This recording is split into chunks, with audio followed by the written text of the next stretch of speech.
नमस्कार दोस्तों, smart career academy की 24 अप्रैल की करंट अफेयर की क्लास में आपका स्वागत है। अगर आपको ये लेक्चर या वीडियो अच्छा लगे तो आप इस चैनल को ज़्यादा से ज़्यादा सब्सक्राइब कीजिए तथा इस वीडियो को ज़्यादा से ज़्यादा अपने दोस्तों में शेयर कीजिए। आज का पहला क्वेश्चन देखते हैं।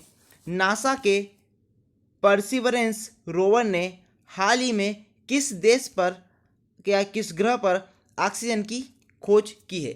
तो नासा जो आपकी अमेरिका की स्पेस एजेंसी कंपनी है, उसने अभी वर्तमान में परसिवरेंस रोवर छोड़ा था। यह जो रोवर है, यह किस ग्रह पर जाकर इसने ऑक्सीजन की खोज की है? तो ये जो ग्रह है वह आपका है मंगल ग्रह।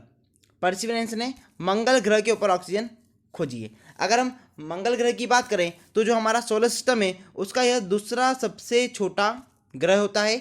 मंगल ग्रह पर जो आपको मुख्य रूप से कार्बन डाइऑक्साइड प्राप्त होती है और इसी कार्बन डाइऑक्साइड से जो हमने नासा ने परसिवरेंस रोवर छोड़ा है उसने कार्बन डाइऑक्साइड से ऑक्सीजन गैस का निर्माण किया है।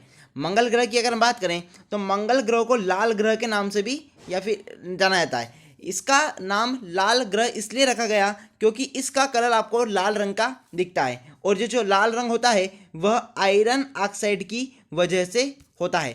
और अगर हम सारे ग्रह के अंदर सबसे बड़े ज्वालामुखी की बात करें तो जो सबसे बड़ा ज्वालामुखी है ओलंपस मोन, यह ज्वालामुखी या जो वॉल्केनो है आपको मंगल ग्रह पर ही देखने को मिलेगा।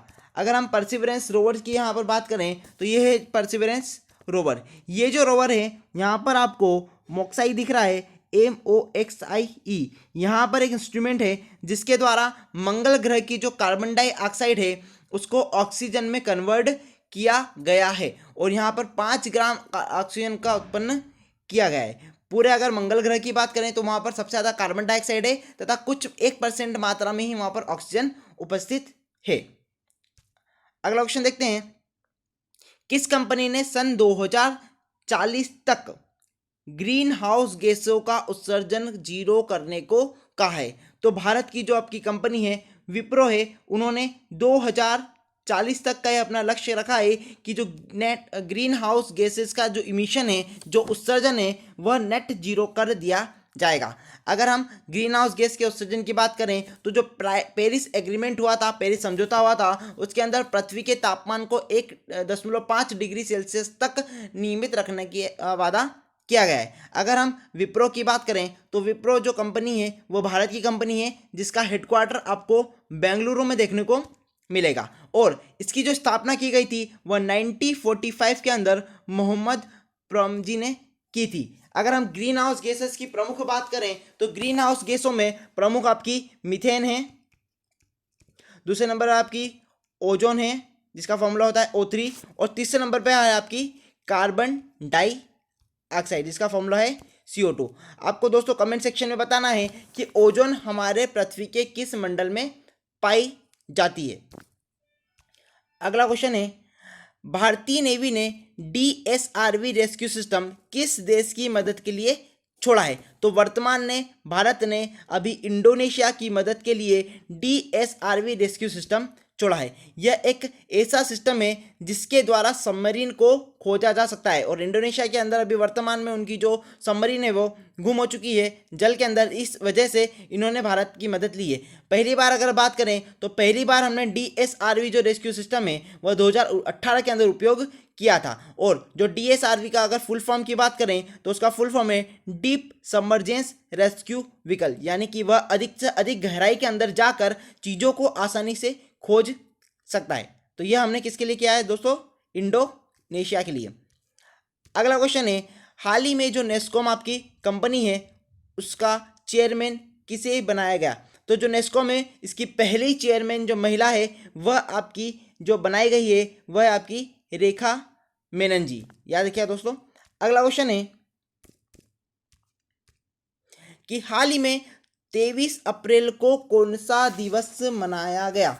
तो जो अभी वर्तमान में 23 अप्रैल के दिन विश्व पुस्तक दिवस के रूप में मनाया गया है। अगर यह जो विश्व पुस्तक दिवस मनाया गया है यह किसके द्वारा मनाया गया है? तो यह जो त्यौहार या जो उत्सव है या फिर जो दिवस है यह यूनेस्को के द्वारा मनाया जाता है, यूनेस्को के द्वारा। अगर हम पुस्तक की राजधानी की बात करें तो 2020 के अंदर जो आपकी कुआलालंपुर मलेशिया के अंदर है, वहाँ पर इसे 2020 की पुस्तक राजधानी घोषित किया गया था। परंतु अभी 2021 के अंदर थिबिलिस जो जॉर्जिया का एक हिस्सा है, जो कि आपके अफ्रीकन कंट्री है, उसे इस वर्ष 2021 में पुस्तकों की राजधानी बनाया गया है। अगला क्वेश्चन देखते हैं, हाल ही में किस देश ने खुद का स्पेस स्टेशन तैयार करने की बात की है? तो जो स्पेस स्टेशन है, आप सभी को पता होगा, एक अंतर्राष्ट्रीय स्पेस स्टेशन होता है जिसे इंटरनेशनल स्पेस स्टेशन कहते हैं, जिसे कि सभी देशों ने, विश्व के जो बड़े बड़े देश हैं उनने सबने स्पेस स्टेशन मिलकर बनाया है। परंतु अभी वर्तमान में रूस ने कहा है कि वह अपने स्वयं का एक स्पेस स्टेशन तैयार करेगा। अगला क्वेश्चन देखते हैं, यहाँ पर हम देखते हैं जॉर्जिया, जिसके बारे में हमने डिस्कस करा था। जॉर्जिया में आपको यहाँ पर इसकी कैपिटल मिल जाएगी तिबिलिसी, और यहाँ पर आपको ये ये आपको एशियाई कंट्री के अंदर देखने को मिलेगा।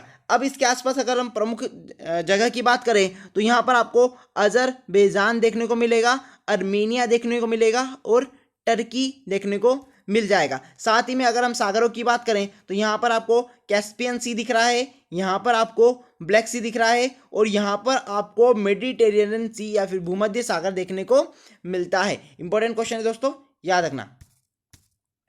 अगला क्वेश्चन है, हाल ही में फरीद साबरी का निधन हुआ, वह कौन थे? तो अभी जो हाल ही में फरीद साबरी जी का निधन हुआ है, वह एक कव्वाली गायक है। आप सभी को पता होगा नुसरत फतेह अली खान, जिनका नाम आपने सुना होगा, जो कि एक प्रमुख कव्वाली गायक है भारत के अंदर।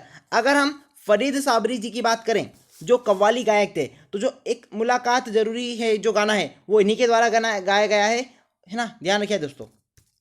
अगला क्वेश्चन देखते हैं, वर्तमान में अन्नपूर्णा पर्वत पर चढ़ाई करने वाली भारत की पहली महिला कौन बनी? तो जो अन्नपूर्णा पर्वत है, यह आपको पता होगा, ये जो अन्नपूर्णा पर्वत है यह महाराष्ट्र के अंदर है, यह तथा यह विश्व की 10 सबसे ऊंची चोटियों के अंदर इसका नाम आता है। तो अभी वर्तमान में जो पहली महिला बनी है जिसने अन्नपूर्णा पर्वत चोटी जो कि महाराष्ट्र में है चढ़ाई की है, वह आपकी प्रियंका मोहिते। प्रियंका मोहिता की अगर हम बात करें तो वह महाराष्ट्र की रहने वाली है, और अगर महाराष्ट्र में अगर बात करें तो महाराष्ट्र में वह सतारा की रहने वाली है। साथ ही में महाराष्ट्र के सबसे ऊंचे शिखर की बात करें तो महाराष्ट्र की सबसे ऊंची चोटी है वहां की कलसूबाई शिखर। अगला क्वेश्चन देखते हैं दोस्तों। अगला क्वेश्चन है, विश्व पृथ्वी दिवस कब मनाया जाता है? तो आप सभी को पता होगा दोस्तों, विश्व पृथ्वी दिवस जो है हम 22 अप्रैल को मनाते हैं। 22 अप्रैल के दिन हम विश्व पृथ्वी दिवस मनाते हैं। अगर इसे सबसे पहले मनाने की बात करें तो सबसे पहले इसे सन 1970 के अंदर मनाया गया था। जैसे हम पृथ्वी को भारत हम माता कहते हैं, धरती हमारी माता है, इसी तरह पृथ्वी दिवस मनाया जाता है। सन 1970 में इसकी स्थापना करी गई थी। तो इस वर्ष की अगर इसकी थीम की बात करें तो इस वर्ष की इसकी थीम थी रिस्टोर अवर अर्थ, मतलब हमारा जो अर्थ है उसे आप संरक्षित कीजिए।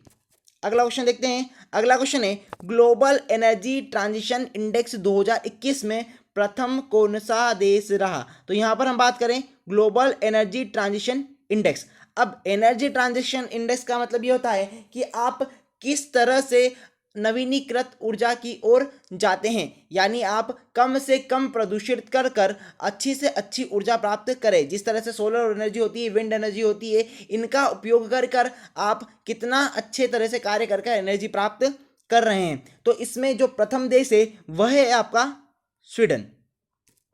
कमेंट सेक्शन में आपको दोस्तों बताना है कि स्वीडन की राजधानी क्या है। अगर इस इंडेक्स की बात करें तो यह जो इंडेक्स होता है एनर्जी ट्रांजिशन इंडेक्स 2021, यह आपके वर्ल्ड इकोनॉमिकल फोरम द्वारा जारी किया जाता है, और भारत का इसमें स्थान 87 है। याद रखना दोस्तों, भारत का स्थान है 87।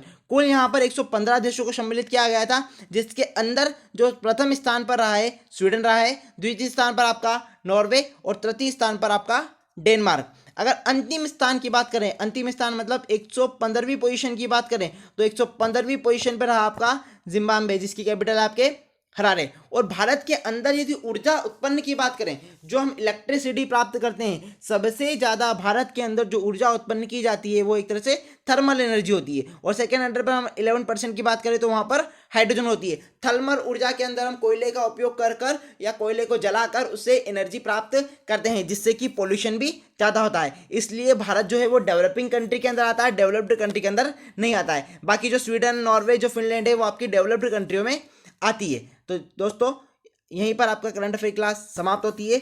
अगर आपको ये लेक्चर अच्छा लगे तो इसे शेयर कीजिए, सब्सक्राइब कीजिए इस चैनल को, तथा इसे अपने दोस्तों में शेयर कीजिए। धन्यवाद।